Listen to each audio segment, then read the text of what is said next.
Evet, şimdi bu videoda Elementor'la 404 sayfası yapacağız. Bu 404 sayfasını farklı eklentilerle de yapılabiliyor ama ihtiyacımız var mı? Yok. O yüzden Elementor'la yapacağız. Mesela buraya yeni bir eklenti ekleyip 404 yazdığımda bu sayfayı farklı eklentilerle de yapabilirim ama siteyi bu tür eklentilerle doldurmamıza gerek var mı?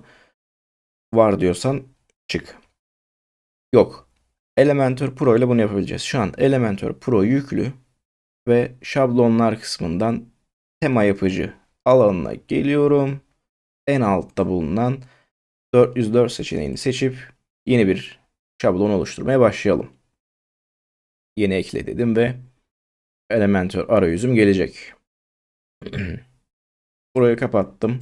Burası zaten var olan bir site. Hatta nasıl bir site? Şuradan bakalım bizim siteye. Burası gayet güzel bir site ama 404 sayfası yokmuş. O yüzden yapalım. Bir konteyner ekleyelim ve bu konteynerin yüksekliğini VH olarak %100 yapalım. Tam ekran olsun. İçeriklerini de sağdan soldan ortalayalım ve unutmadan boşluğunda M olacak şekilde her bir taraftan 2M verelim. Tamam. Şimdi içeriklerine geçelim. İçerisinde bir adet tabii ki başlığım olacak. Başlığın altında düzelteceğim. Onun da altında bir butonumuza sahip olacağız. Evet, başlığımız ne olsun? Başlığın boyutu bu arada gayet yeterli. 404 ünlem aradığınız, hatta 404'ün altına şöyle BR atarsam bir alt satıra geçer. Sayfayı bulamadık. Metinimi de maalesef aradığınız sayfa kaldırılmış veya değiştirilmiş olabilir. Ana sayfaya dönüp tekrar deneyelim mi deyip butona yönlendirebilirim. Bu butonun adı tabii ki ana sayfa olsun. Butonun linki de Elementor Pro olduğu için dinamik etiketlerden site URL'i olabilir. Ama ben bu butonu da sola so- hmm, bu burada, bu burada. Sizi de sola yaslayalım.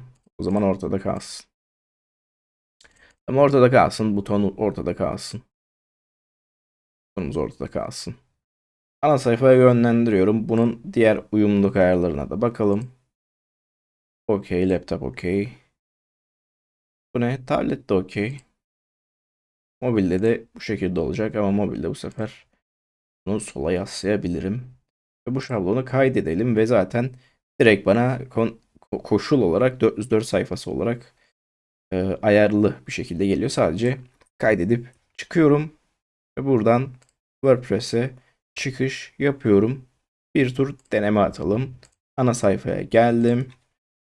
Slash www nokta dedim. Tıkladığım zaman bakın az önce oluşturduğum benim 404 sayfam geldi. Ana sayfaya kilitledim ve ana sayfaya tekrar döndüm. 404 sayfasını farklı eklentilerle yapılabilir ama yapmamanızı tavsiye ederim. Elementor Pro'ya sahipseniz bu şekilde çok daha kolay ve hafif bir sunum karşılıyor bizi. Bu video bu kadardı. Elementor Pro kullanarak 404 sayfası yaptık. Görüşmek üzere.